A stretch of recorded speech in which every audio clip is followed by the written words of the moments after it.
नमस्ते। आपने जो बातें साझा की हैं वे जीवन को एक नया दृष्टिकोण देती हैं। ये विचार हमें बताते हैं कि जिंदगी में आने वाली हर चुनौती और हर खुशी का अपना एक महत्व होता है। आपने जिन बातों का जिक्र किया है वे सभी हमें सही रास्ता दिखाती हैं और जीवन को एक नई दिशा में लेकर जाती हैं। यहाँ आपके द्वारा साझा किए गए कुछ मुख्य विचारों का सार है जिन्हें मैंने व्यवस्थित किया है। कर्म और भाग्य। आपके विचारों के अनुसार जीवन पूरी तरह से हमारे कर्मों पर आधारित है। अच्छे कर्म हमें खुशी और सफलता देते हैं, जबकि बुरे कर्म हमें दुख देते हैं। आपने कहा है कि जो किया है वो अवश्य सामने आएगा, क्योंकि कर्म किसी के सगे नहीं होते। ये हमें अपने हर काम के प्रति सचेत रहने की प्रेरणा देता है। मन और बुद्धि का महत्व। मन को आपने अंधा बताया है, जिसे सही और गलत की पहचान नहीं होती। इसके बजाय आपने बुद्धि का उपयोग करने पर जोर दिया है। बुद्धि हमें सही मार्गदर्शन देती है, जबकि मन अक्सर हमें जरूरी कामों को टालने के लिए उकसाता है। यह विचार हमें अपने निर्णय लेने से पहले गहराई से सोचने का मौका देता है। सकारात्मक दृष्टिकोण। आपके विचारों में जीवन में चाहे कितनी भी मुश्किलें आए, हमें हमेशा सकारात्मक रहना चाहिए। आपने कहा है कि कामयाब इंसान खुश रहे न रहे, खुश रहने वाला इंसान कामयाब जरूर हो जाता है।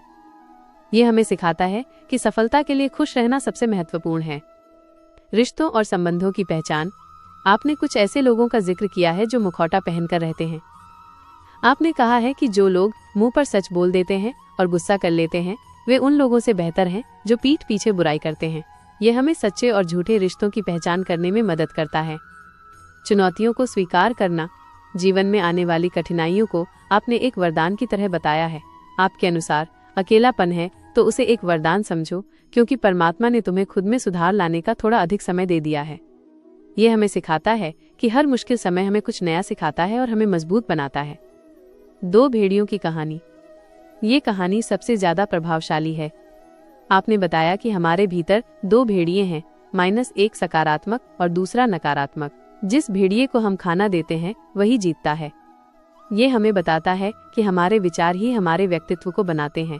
अगर हम अच्छे विचारों पर ध्यान देंगे तो हम अच्छे इंसान बनेंगे, और अगर हम नकारात्मक विचारों पर ध्यान देंगे तो हम नकारात्मक बन जाएंगे। आपकी ये सभी बातें हमें एक संपूर्ण जीवन जीने के लिए प्रेरित करती हैं। ये हमें बताती हैं कि हमें न सिर्फ अच्छे कर्म करने चाहिए, बल्कि हमें अपनी सोच और नजरिए को भी सही दिशा में रखना चाहिए।